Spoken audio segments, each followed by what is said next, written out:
Bismillahirrahmanirrahim. Alhamdulillahi rabbil alamin.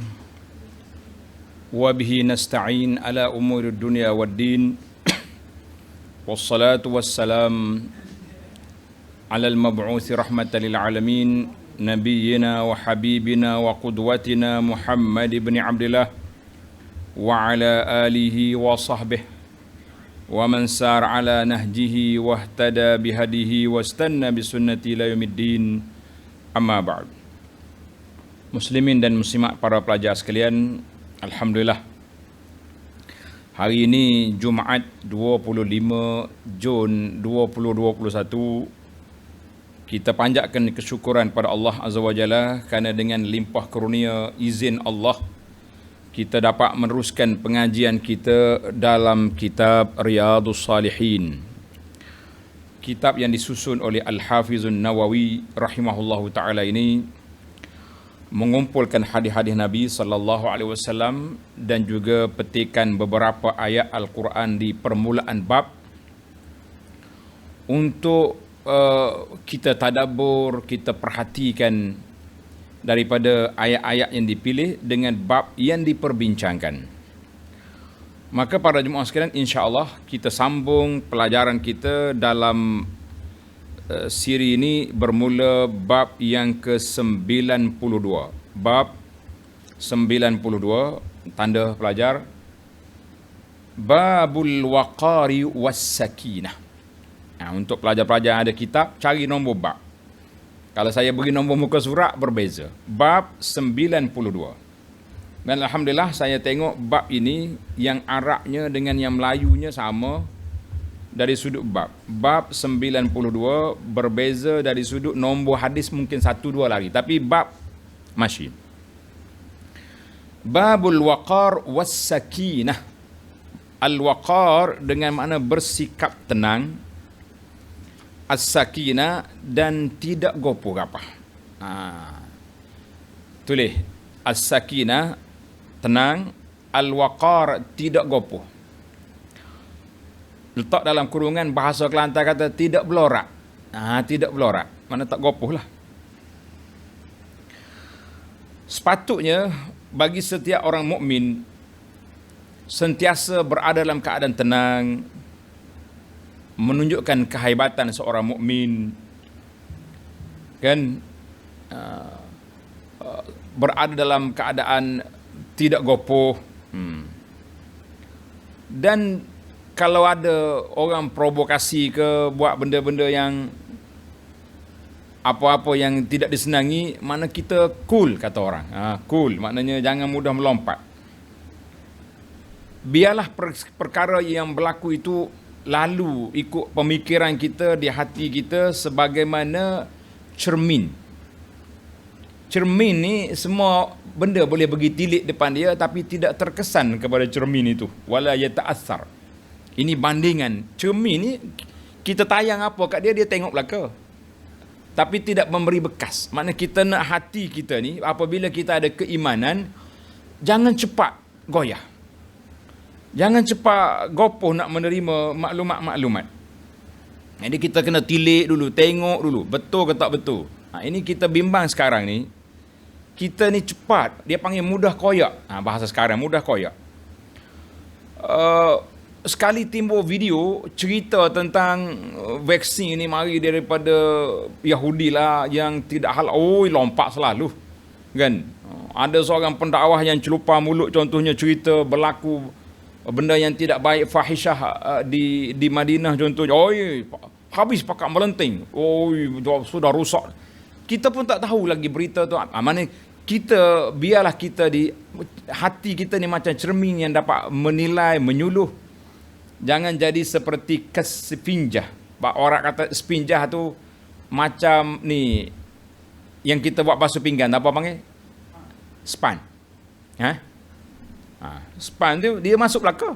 Air masuk, sabun masuk. Kemudian bila kita nak keluarkan air, konyok habis dia. Itu dia panggil Arab kata spinjah. Span, ya. Maka span ni dia terima semua, kemudian bila nak bersih balik terpaksa kena konyuk dia. Itu tidak baik. Kita nak macam hati kita ni macam cermin yang tidak mudah memberi kesan. Cermin pun ada kesan juga. Kalau lama-lama benda-benda karat, lumut lekat dekat dia, kotor juga. Tapi tidak semudah span yang boleh menyerap apa saja. Masya Allah. Ini mukaddimah yang menarik dalam syarah yang saya baca ni. Kita kata jazakallah khairan. Baik, dalam mukaddimah ini Al-Imam Nawawi rahimahullahu ta'ala ajar kepada kita ketenangan. Jangan gopoh, jangan mudah. Sekali terima maklumat, habis. Yang kita duk dengar ustaz mengajar, ketuk guru kita duk ajar, orang panggil, hilang habis dah. Percaya dengan satu video yang kita tengok. Ini dia. Bahasa sehari dua ni, budak-budak panggil mudah koyak kita punya pendirian. Na'udzubillah. Dalam permukaan mukaddimah ini, Imam Nawawi bawa kepada kita satu ayat dalam surah Al-Furqan ayat yang ke-63. A'udzu billahi minasyaitonir rajim. Wa ibadur rahmanil ladzina yamshuna 'alal ardi hauna وَإِذَا خَاطَبَهُمُ الْجَاهِلُونَ قَالُوا سَلَامًا. Adapun hamba-hamba Allah yang Maha Pengasih itu, ibadur Rahman, adalah orang-orang yang berjalan di muka bumi dengan rendah hati, berjalan dengan tawaduk, bukan sombong. Dan apabila orang-orang bodoh menyapanya mereka dengan kata-kata menghina, mereka mengucapkan salam. Qalu salama. Baiklah, okeylah, kan. Gitu je lah, senyum je. Kalau kita layan provokasi orang, tak berjalan kita. Macam mana kita nak berjalan? Asyik kita kena perli je. Nak kena main-main dengan orang je. Nak ajak orang ikut sunnah, dia kata ini sudah dakwah apa pula ni? Kan? Nak ajak orang kembali kepada Islam, dia kata ajak kepada kemunduran. Orang nak naik ke langit, engkau turun ke bumi. Jadi macam-macam dia punya kata-kata yang orang khianat kepada kita, itu dia panggil satu perkara yang cukup tidak baik. Maka sikap orang mukmin jangan mudah melenting, jangan mudah melompat. Kalau orang provokasi kita, qalu salama. Kita kata salama. Selamat je lah, kan? Awak buat kerja awak lah. Saya buat kerja saya, menyampaikan Islam, menyampaikan sunnah Nabi SAW. Jangan duduk goyah dengan kata-kata orang-orang yang tidak baik. Kemudian itu di antara sifat orang mukmin. Yang pertama tawaduk, yang kedua tidak mudah melenting, tidak mudah goyah, tidak mudah terprovokasi dengan permainan-permainan orang. Jadi itulah Nabi kita ajar, bila orang jahil buat bantah kita lawan dia dengan senyum, dengan baik. Tapi prinsip jangan digadai. Kalau orang asak kita, provokasi kita dalam bab agama, wajib kita kena pertahankan. Jangan kata, saya diam je, tak pertahan, sebab tak boleh. Orang khianat kepada agama, menjadi kewajipan kita sebagai pendakwah, mesti mempertahankan agama kita. Jangan main. Puak liberal ke, LGBT ke, puak Syiah ke, puak apa saja, yang nak main dengan agama kita, main nususil kitab wa sunnah, kita mengatakan kita mesti mempertahankan. Tak boleh diam. Ada benda yang kita boleh diam, boleh jangan layan provokasi. Ada kalanya kita mesti berdepan dengan permainan-permainan jahat yang dibuat oleh penentang Islam. Bersabar, kata orang, ada sempadan. Sabar, ada hak dia. Baiklah para jemaah sekalian, itu satu ayat yang kalau kita sudah tadabbur, alhamdulillah, tuan-tuan boleh tengok dalam kitab kita, sudah kita bincangkan dalam surah Al-Furqan. Surah Al-Furqan. Baik, dalam bab ini hanya satu hadis saja Al-Imam Nawawi bawa kepada kita satu hadis. Apa dia hadis? Tanda hadis 703. Ini ada setengah pelajar tanya, bezalah ustaz dengan naskah saya 705. Tak jadi, bezalah, ada satu dua nombor mungkin berbeza, tapi insya-Allah dari sudut bab sama kita. Kerana itu saya tak angkat kulit kitab, sebab saya nak para pelajar bawa je kitab mana-mana. Yang penting Riyadhus Salihin, dan nak beli kitab utamakan yang ada teks Arab dalam. Sebab kita nak baca ayat Quran, kita nak baca hadis Nabi, kalau tak faham pun ada terjemahan di bawah, sekurang-kurangnya lidah kita menyebut qala Rasulullah sallallahu alaihi wasallam dengan lafaz nabawi yang dinukilkan oleh imam-imam hadis. InsyaAllah. Untuk maklumat para pelajar, ada orang tanya, besar kitab ni Ustaz, kalau saya belikan tak habis mengaji. Kita kata sekurang-kurangnya di dalam almari rumah tuan-tuan dan puan-puan ada kitab hadis. Kita ni ahlus sunnah. Orang tanya mana ahlus sunnah? Orang yang cinta sunnah mana? Ini. Qala Allah, qala Rasulullah sallallahu ada dalam ni. Sebelah dia pula ada tafsir pimpinan Ar-Rahman, paling kecil tafsir yang kita ada, yang kita tadabbur pagi-pagi. Sekurang-kurangnya ada di rumah saya Al-Kitab was Sunnah. Menarik. Ni ada buku cerita, buku novel, Pak Pandai, cerita 1001 malam, gila-gila. Buat apa kat situ? Kan? Jadi kita kata, biar ada juga dalam rak buku kita, kitab-kitab penawar bagi hati, maknanya kitab-kitab yang boleh menenangkan, menyejukkan mata. Bila orang tengok, oh ada kitab agama dari rumah dia, insya-Allah. Orang baik ni. Bukan nak tunjuk orang, kita nak belajar. Baik, hadis 703. Wa an Aisyah radhiyallahu anha qalat. Ini pentingnya ada teks Arab. Saya akan baca teks ini, kecuali kalau hadis panjang sangat, kita baca depan je lah, supaya ustaz-ustaz kita mudah nak cari teks hadis. Qalat Aisyah radhiyallahu anha, ma ra'aitu Rasulullah sallallahu alaihi wasallam mustajmi'an qattu dahikan hatta tura minhu lahawatuhu, innama kana yatabassamu, muttafaqun alaih. Dari Aisyah radhiyallahu anha, dia berkata, aku tidak pernah melihat Rasulullah sallallahu alaihi wasallam tertawa, ketawa terbahak-bahak. Kata orang suka berdekah-dekah, ha suka, sampai terlihat langit-langit mulutnya. Mana tenganga mulut kita ni, suka habis. Tak? Namun biasanya baginda sallallahu alaihi wasallam hanya tersenyum. Nabi senyum, kalau dia ketawa pun paling tinggi nampak nawajis, nampak gigi taring tu. Itu je dia senyum, nampak gigi yang cantik itu. Tapi ketawa sampai macam harimau lapar tu, singa lapar tu, nampak langit-langit, lah. Itu bukan gaya Nabi ketawa. Nabi suka, tapi bukan terbahak-bahak macam kita ni. Kalau kita berbual, Allah Subhanahu Wa Taala yang Maha mengetahui. Kalau kita ambil rakaman, balik tengok kat rumah, malu kita. Apa punya ketawa macam ni? Ketawa macam orang tak nak mati ni. Allahu Akbar. Perkataan al-lahawat, dia kata apa? Al-lahmah allati fi aqsa saqfil fam. Ialah daging yang berada di bawah langit-langit mulut. Maknanya Nabi kita tak ketawa sampai buka mulut sampai nampak langit. Tu dia. Hadis ini muttafaqun alaih. Para pelajar tanda, kalau dia tulis muttafaqun alaih, maknanya ittifaq. Imam Bukhari dan Muslim satu jalur saja, dengan rawi yang sama, sanad yang sama. Itu dia panggil ittifaq. Kalau kata rawahul Bukhari wa Muslim, mungkin jalan lain. Mungkin Bukhari riwayat daripada guru dia yang lain, Muslim daripada jalur lain. Tapi hadis sama. Itu kalau kata muttafaqun alaih, itu kemuncak tinggi sebab melalui jalan yang sama. Bukhari ke sini ke Nabi, Muslim juga ke Nabi, sampai ke Nabi sallallahu alaihi wasallam. Itu istilah muttafaqun alaih. Baik. Tamatlah kita bab 92, kita berpindah kepada bab 93. Ini ujung-ujung ni dalam Kitabul Adab ini, Al-Imam Nawawi rahimahullah, dia mula bawa bab tidak panjang dah, pendek-pendek dah, insya-Allah. Itu cara susunan dia. Bab 93, tanda. Babun nadbi ila ityani salati wal ilmi wa nahwihima minal ibadati bis sakinati wal waqar. Sedap baca Arab tu, kan? Kita baca Arab pun kita kata sedap. Kalau kita faham Arab lagi sedap. Allahu Akbar.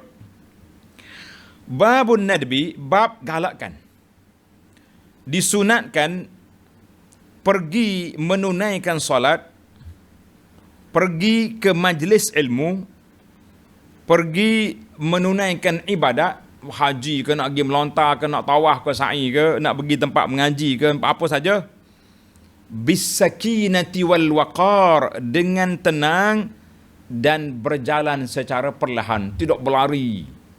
Kita nak berlari ustaz ni, orang qamat dah tu. Kenapa kamu pergi lambat? Pergi cepatlah. Nak suruh dapat takbiratul ihram bersama imam, pergi cepat, bukannya berlari. Berlari ni orang nak main maraton ni, orang nak main sukan kan. Kita bukan main sukan, kita nak ibadat kepada Allah Azza wa Jalla. Dalam bab ini Al-Imam An-Nawawi rahimahullahu ta'ala bawa kepada kita satu ayat saja. Apa dia ayat dia? Ayat 32 surah Al-Hajj. Surah Al-Hajj. Alhamdulillah untuk para pelajar sekalian, pagi kita baru je selesai daripada tafsir suratul Hajj, surah Al-Hajj. Apa bunyi ayatnya? A'udzubillahi minasyaitonirrajim. Wa man yu'azzim sya'airallah wa man yu'azzim sya'airallah fa innaha min taqwal qulub. Sesiapa sahaja yang mengagungkan syiar, lambang ibadat, mengagungkan Allah Azza wa Jalla, maka sungguhnya ia muncul dari ketakwaan hati. Dia mari daripada mana? Takwa hati. Manakala hati tak takwa, kita ibadat tidak begitu mantap. Dalam ayat ini Allah SWT beritahu kepada kita supaya kita nak melakukan ibadat bukan gopoh-gapah, bukan berlari-lari cepat kan. Kalau kita solat dengan tenang-tenang, selepas kita takbir, kita baca doa iftitah dulu. Baca doa iftitah, kemudian baca auzubillahi minasyaitonirrajim, kemudian kita baca Al-Fatihah. Selepas Fatihah waladdallin amin, baca surah. Jangan berlari, jangan cepat sangat. Jadi kita perlahan-lahan, dan kalau waktu kita berjalan juga tenang pergi ke masjid. Jangan duk berlari preh. Ni naik kereta sampai macam nak merempit. Sebab apa? Nuh takut tak sempat solat, lari preh. Allahu Akbar. Kebetulan pula baru sudah hujan, tengah jalan tu makcik lalu dia bawa payung nak pergi masjid, habis disembur dengan air. Apa nak kata? Ini jangan, kita kena buat. Mengagungkan syiar agama Allah dengan tenang, dengan gopoh, dengan bukan gopoh. Itu di antara kritikan para ulama salaf kepada sebahagian daripada orang yang zikir melompat. Zikir ni mengagungkan syiar Allah, agama Allah, subhanallah. Tapi bila kita melompat, menari-lari, berpusing-pusing, itu bukan daripada ajaran Nabi sallallahu alaihi wasallam. Jadi orang yang takwa zikir dengan tenang, tumaknina, bukan merlau, bukan melompat lah.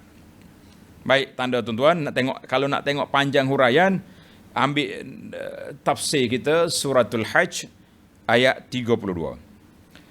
Dalam bab ini Al-Imam Nawawi rahimahullah ta'ala bawa kepada kita dua je hadis dalam bab ketenangan ini. Hadis yang pertama, tanda tuan-tuan.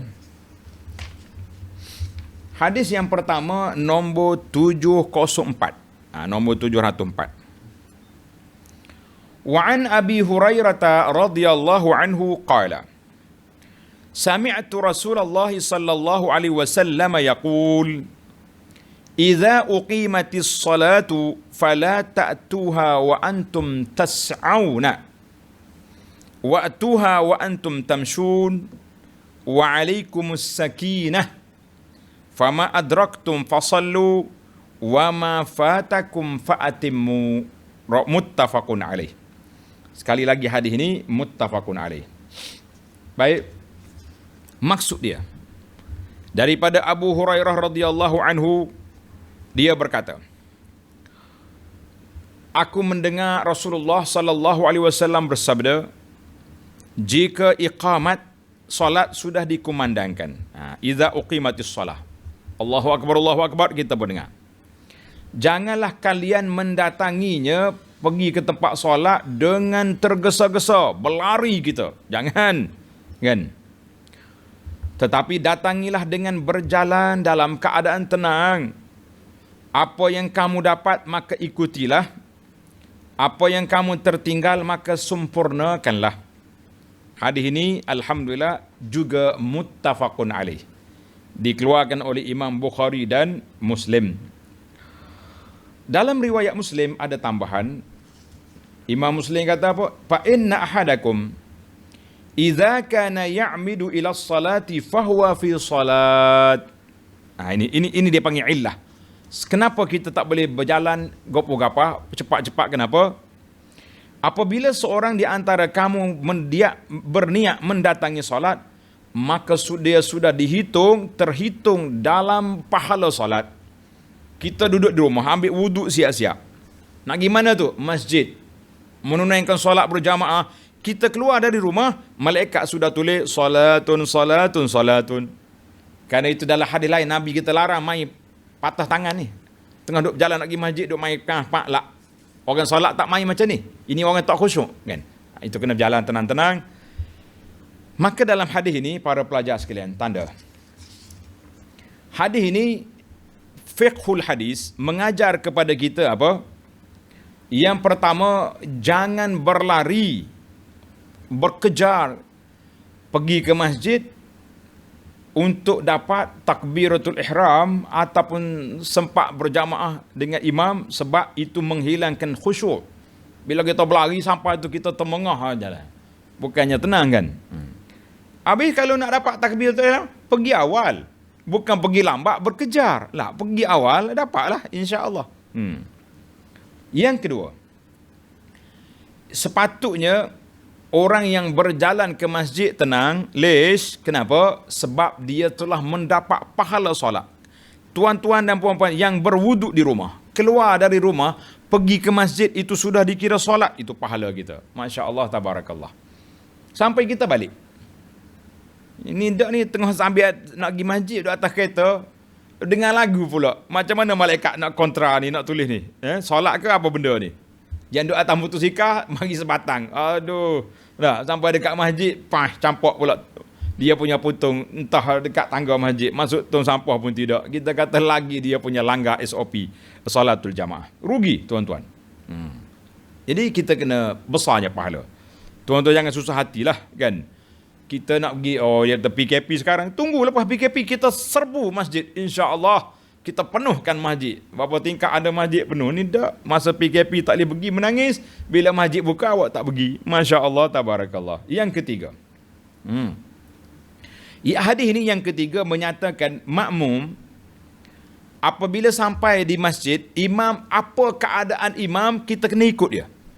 Contoh kita sampai, imam sedang rokok. Kita pun Allahu Akbar, rokok. Sempat lagi rakaat. Saya sampai ke masjid, imam tengah sujud. Kita pun Allahu Akbar, sujud. Tak dapat rakaat, tapi dapat pahala sujud. Dapat pahala tahiyat, dapat pahala, walaupun tidak dikira rakaat. Ni setengah orang tak relax. Gini duduk. Kenapa tu? Kalau masuk solat pun bukannya dapat rakaat. Subhanallah, awak ada ekstra 2 kali sujud. Kebetulan pula imam baru nak tahiyat awal. Dapat ekstra 1 lagi tahiyat.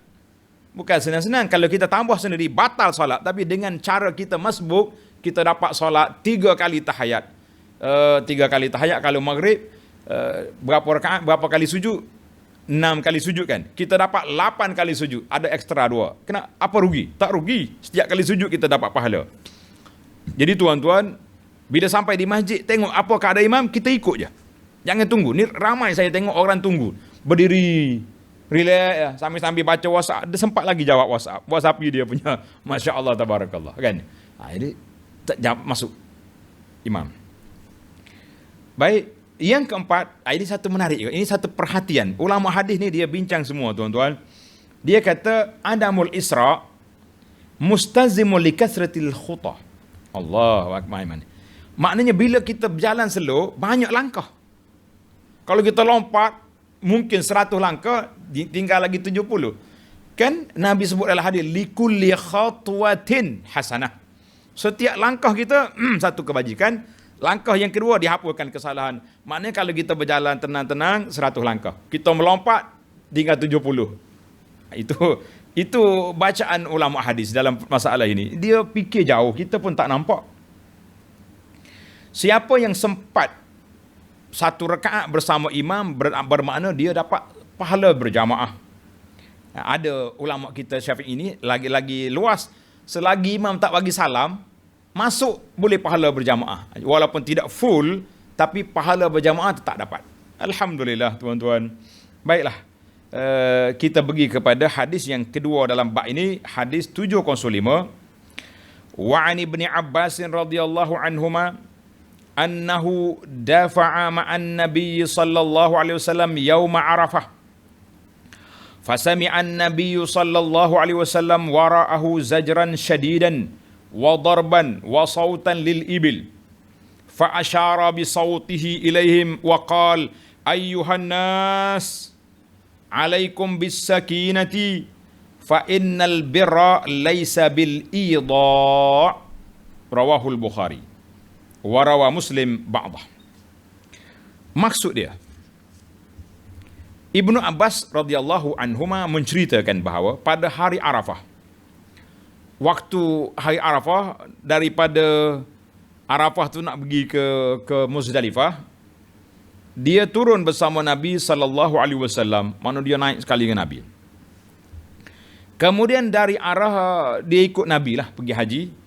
Kemudian dari arah belakang Nabi mendengar ada orang-orang memukul untanya sambil membentak. Oh, jadi nak laju ni, nak cepat, nak keluar daripada Arafah. Mai pukul unta. Kalau kita kat tukar gia, bas, berasak habis bah ni. Bila Nabi dengar, fa asyara bi sautihi. Nabi kita ada tongkat di tangan, Nabi kita isyarat dengan tongkat begini. Ayyuhan nas, wahai manusia, wahai jemaah haji, alaikum bis sakinati, hendaklah kamu semua bertenang. Fa innal birra laisa bil idha. Fa innal birra laisa bil idha. Sesungguhnya kebaikan itu bukan dengan gopoh, bukan dengan laju, bukan dengan tergesa-gesa. Al-idha, dalam terjemahan dia kata mensia-sianya lain, tak? Bukan dengan nak cepat. Memanglah kita puasa ritme mafrud, tapi berjalan tenang kita pergi. Allahu Akbar. Ni kita tengok ni zaman kita hari ni, dulu dengan unta, zaman kita hari ni sama nak bertumbuk pemandu bas ni kan. Masa-masa nak masuk kerja, kita kata alaikum bis sakinati fa innal birra laisa bil idha. Tenang bawa kereta, sebab kebajikan itu bukan dengan gopoh-gapah, bukan dengan laju-laju, dengan tergesa-gesa. Alhamdulillah. Baik, tamatlah kita 2 bab. Bab kita pendek kan. Kita tamat 2 bab, kita kata alhamdulillah. Kesimpulan daripada hadis ini menunjukkan takalluful Isra. Saya tak nak ceritalah kepada tuan-tuan cerita haji Nabi ni. Untuk yang merindui bumi Mekah, rindu kepada haji, tuan-tuan boleh tengok dalam playlist YouTube Halaqah Abu Anas. Tajuk dia Rihlah Haji. InsyaAllah di sana ada berpuluh video. Ada yang saya sedang berkhutbah di Arafah, tengah hari Arafah tu. Dan kita punya view dia, suasana Arafah boleh tengok insyaAllah.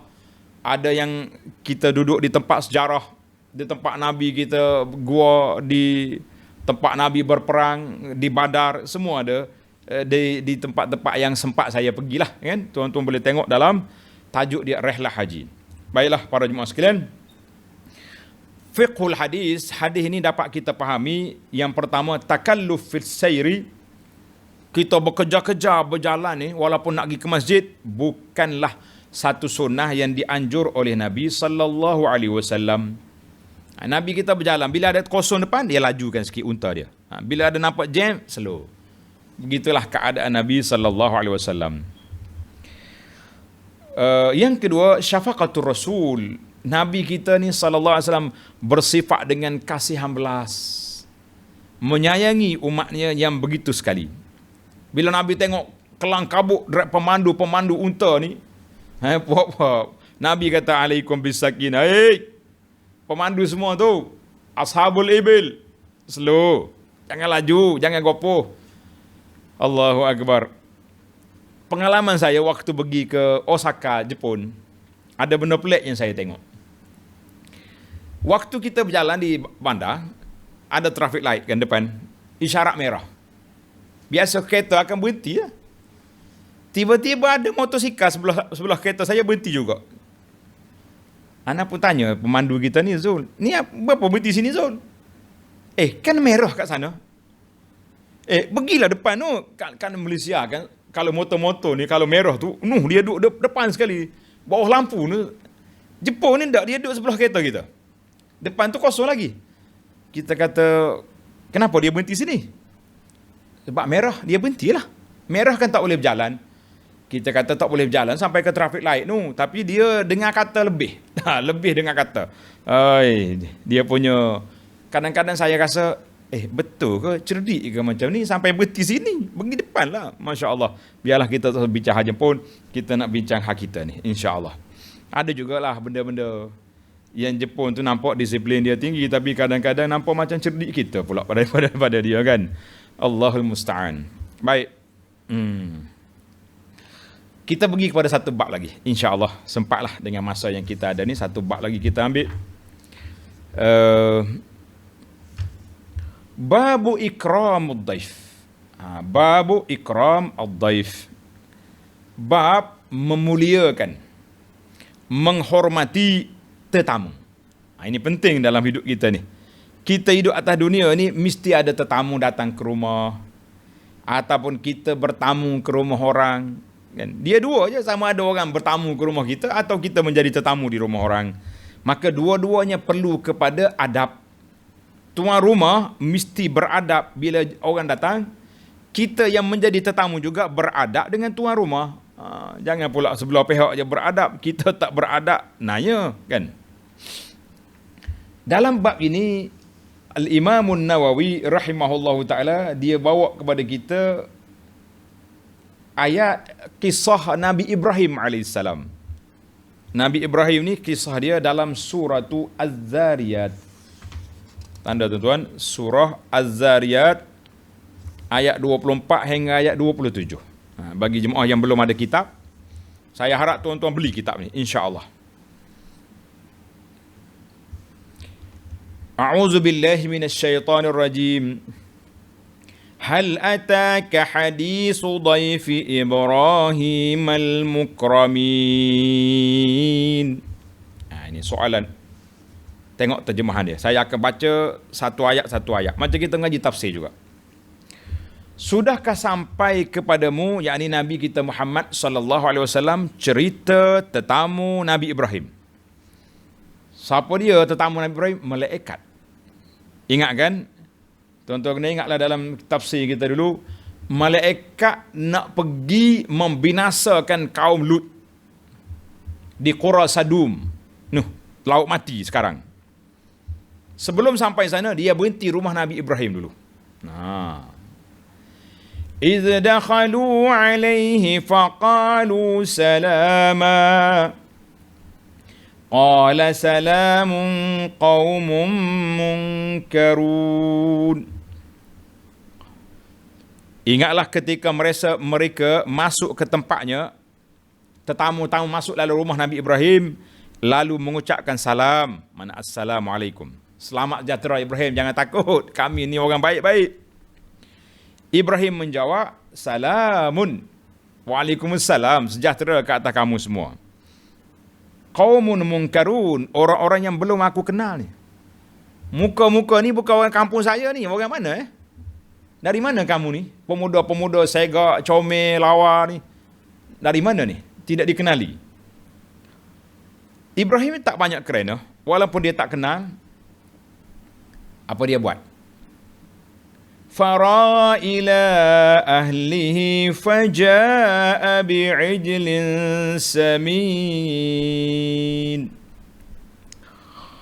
Maka secara senyap-senyap, selepas Ibrahim suruh tetamu duduk, dipersilakan duduk, dia masuk ke dapur. Tak cakap banyak.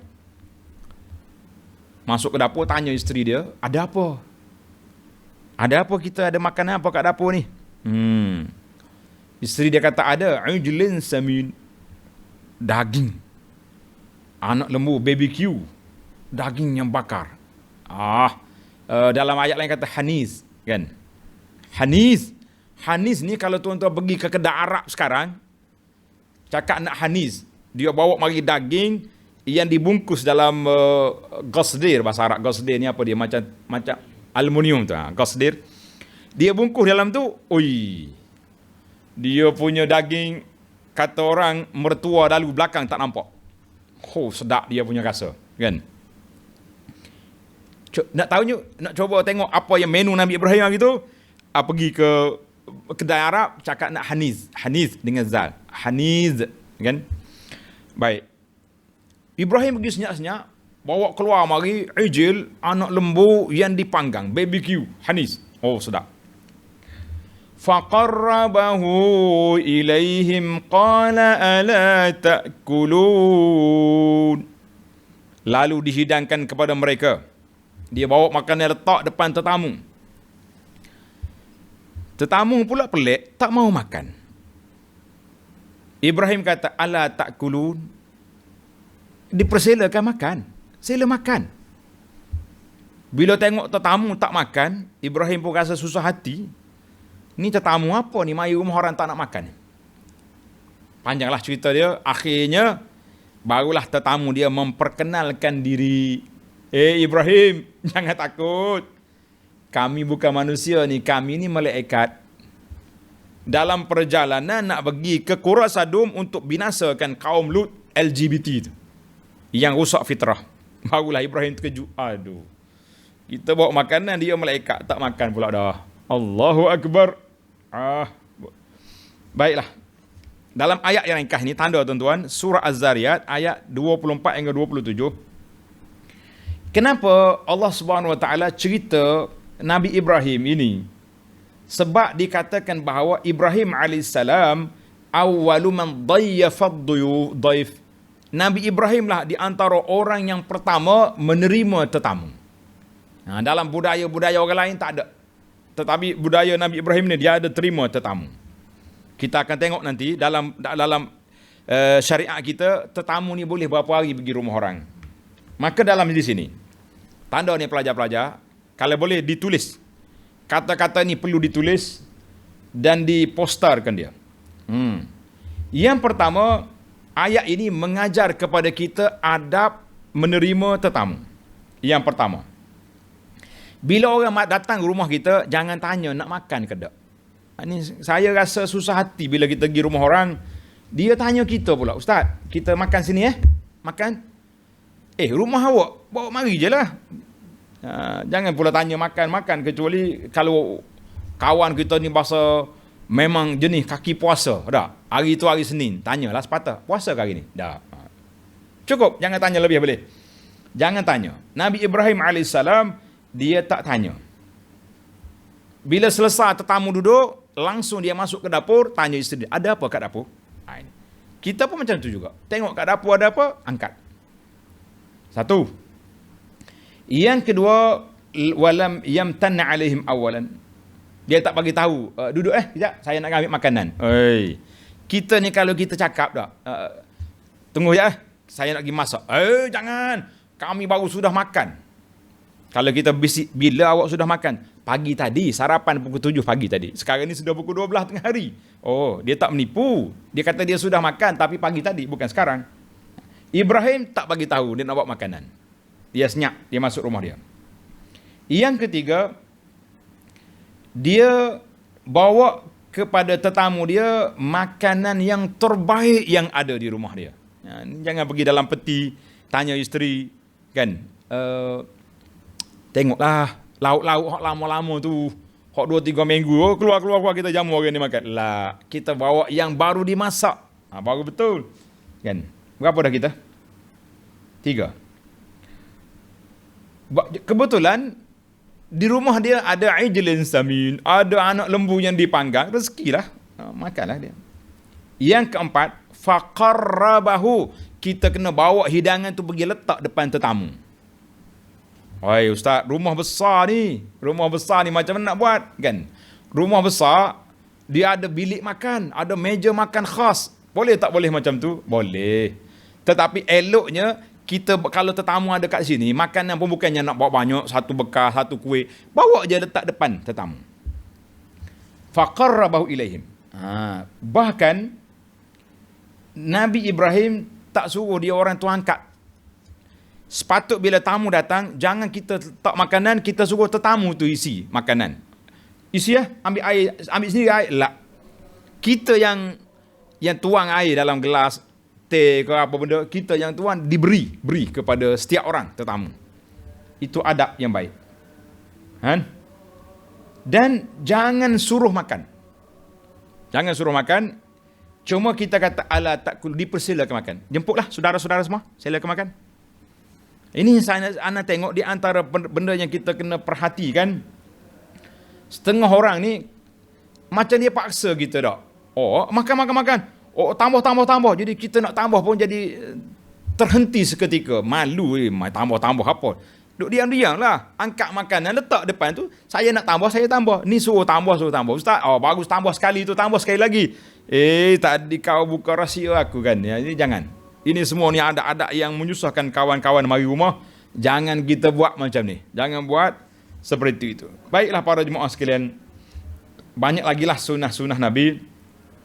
Itu di antara sunnah. Orang datang rumah jangan tanya nak makan. Yang kedua, jangan suruh tetamu tu sendiri yang akak hidangan, kecuali kita uzur cerita lain. Kan? Kita yang layan. Alhamdulillah. Baiklah, kita berpindah kepada hadis.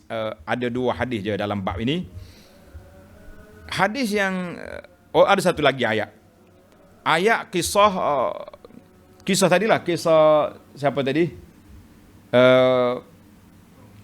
Nabi Lut kan. Bila selesai daripada Nabi Ibrahim, malaikat pergi ke perkampungan Nabi Lut. Wa ja'ahu qaumuhu yuhra'una ilaihi wa min qablu kanu ya'maluna as-sayyi'at. Qala ya qaumi haula'i banati hunna atharu lakum. فاتقوا الله ولا تخزوني في ضيفي أليس منكم رجل رشيد. Bila selesai daripada rumah Ibrahim, malaikat pergi rumah Nabi Lut. Bila sampai rumah Nabi Lut, bini dia tali baru kepada geng LGBT. Bini Nabi Lut. Siapa? Isteri Lut. Isteri Nabi tali baru kepada LGBT. Na'udzubillah. Dia SMS, WhatsApp kepada geng-geng LGBT. Cepat. Di rumah aku ada tetamu yang lawa-lawa, yang comel-comel. Laki-laki muda-muda belia. Mari. Oh, berserbu puak tu mari. Ja'ahu qaumuhu yuhra'un. Dan kaumnya segera datang kepadanya. Oh, sudahlah. Dan sejak dulu mereka selalu melakukan perbuatan keji. LGBT ni buat ni, main jantan sama jantan. Lut pemalu. Nabi Lut kata apa? Wahai kaumku, inilah puteri-puteriku. Maknanya dalam negeri aku ni ramai anak perempuan. Bukan anak dia. Anak orang perempuan ramai. Mereka lebih suci bagimu. Maka bertakwalah kepada Allah. Dan janganlah kamu mencemarkan namaku terhadap tamuku. Jangan merusakkan nama aku. Dia kacau tetamu aku. Lah. Nabi Lut pun tak tahu. Mereka tu malaikat. Macam Ibrahim tadi juga. Kalau tahu, dia tak bawa lah Angelina Hanis BBQ tadi. Lut pun tak tahu juga. Dalam ketakutan dia. Alaysa minkum rajulur rasyid. Tidakkah di antara kamu orang yang cerdik? Baiklah.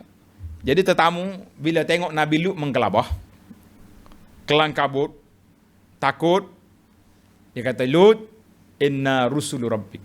Jangan takut, kami ni malaikat. Biarkan puak-puak ni. Barulah Nabi Lut ceria balik. Tadi puncak Nabi Lut. Kata orang Toreh tak berdarah dah ni. Malu. Bila dia tahu malaikat, Lut kata, kalau bagi tahu awal, aku relax ya tadi. Allahu Akbar. Kenapa malaikat tak bagi tahu awal? Kan? Tanda tuan-tuan, kita sudah bincang panjang cerita Nabi Lut dengan kaum dia ni. Kebinasaan Lut di dalam surah Hud ayat 78. Tuan-tuan tengok dalam tafsir kita. Baik, saya nak pergi kepada hadis yang pertama dalam bab ini, hadis 706. Tanda hadis 706.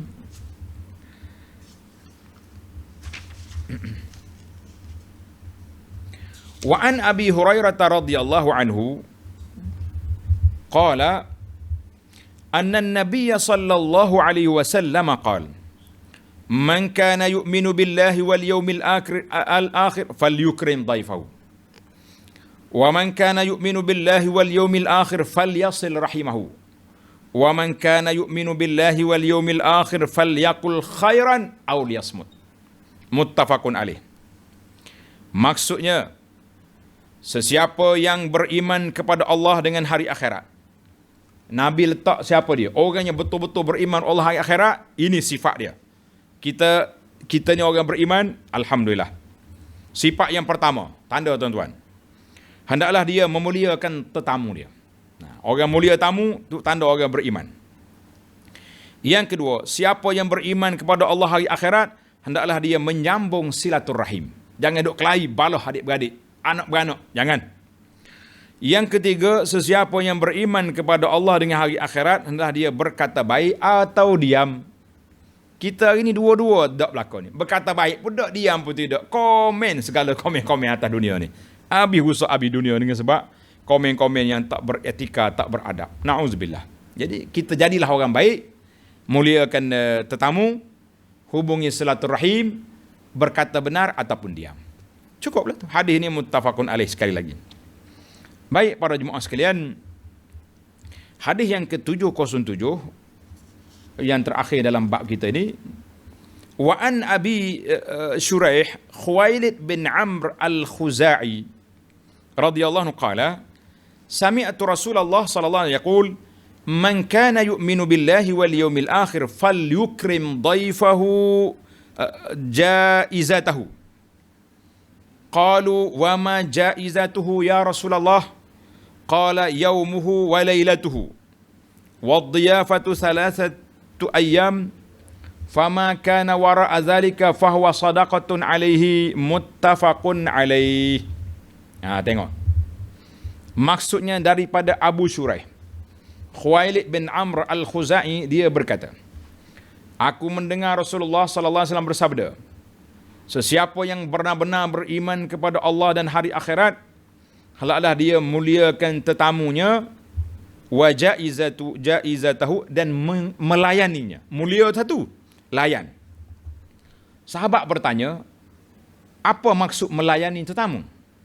Wahai Rasulullah sallallahu alaihi wasallam, baginda menjawab, iaitu pada siang dan malam harinya, sedangkan seseorang tetamu yang bertandang itu batasnya hanya 3 hari. Mana orang mari rumah kita 3 hari, 3 malam, kita kena bagi tempat tidur, tempat tinggal dan kena bagi makan. Lebih daripada itu adalah sedekah bagi tetamu tersebut. Lepas pada itu kita boleh senyum lah. Cari makan sendiri lah pula. Banyak kat kedai kat sini. 3 hari tak boleh cakap apa. Bagi je makan. Wa fi riwayatin li Muslim. Tengok ni. Tadi hak tetamu. Tanda tuan-tuan. Itu hak tetamu mesti memberi makan, tempat tinggal kepada tetamunya selama 3 hari. Adapun hak tetamu kepada tuan rumah pula macam mana? Tengok. Nabi SAW bersabda, la yahillu li muslimin an yuqima inda akhihi hatta yu'thimah. Qalu ya Rasulullah wa kaifa yu'thimuhu? Qala yuqimu indahu wa la syai'a lahu yaqrihi bihi. Hadis hadis rawah Muslim. Maksudnya, orang Islam tidak boleh tinggal di tempat saudaranya, rumah orang, sehingga menyebabkan saudaranya itu berdosa. Jangan duduk rumah orang sampai tua rumah berdosa. Para sahabat bertanya, wahai Rasulullah sallallahu alaihi wasallam, bagaimana ia boleh menyebabkan saudaranya berdosa? Dia tinggal di tempat saudaranya sehingga saudaranya tidak mempunyai lagi hidangan yang boleh dihidangkan. Dia pun susah juga nak bagi kita. Hari-hari kita pun dia ada kerja juga, dan ada tetamu rumah, susah. Isteri dia kena pakai tudung, anak-anak dia.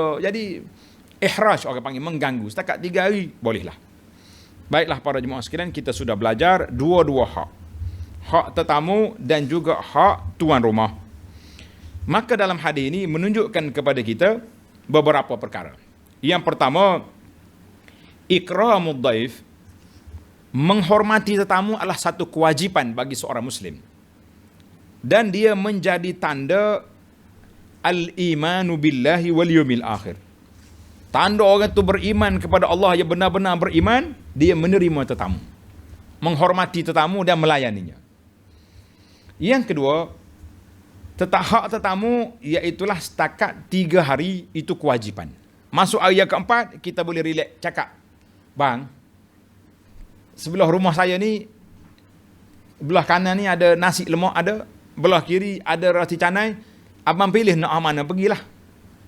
Kami tak sedia dah makanan hari ni. Boleh je. Tak ada dah. Kalau kita sedia lagi, itu dia panggil sunat dah, tidak wajib.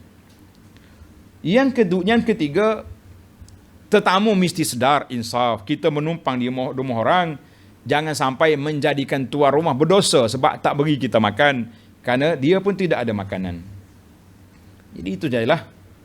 Seeloknya, yang keempat, para tetamu janganlah menyusahkan tuan rumah, memberak-berakkan dalam hari rumah orang, minta menu macam-macam pula. Ya, jangan.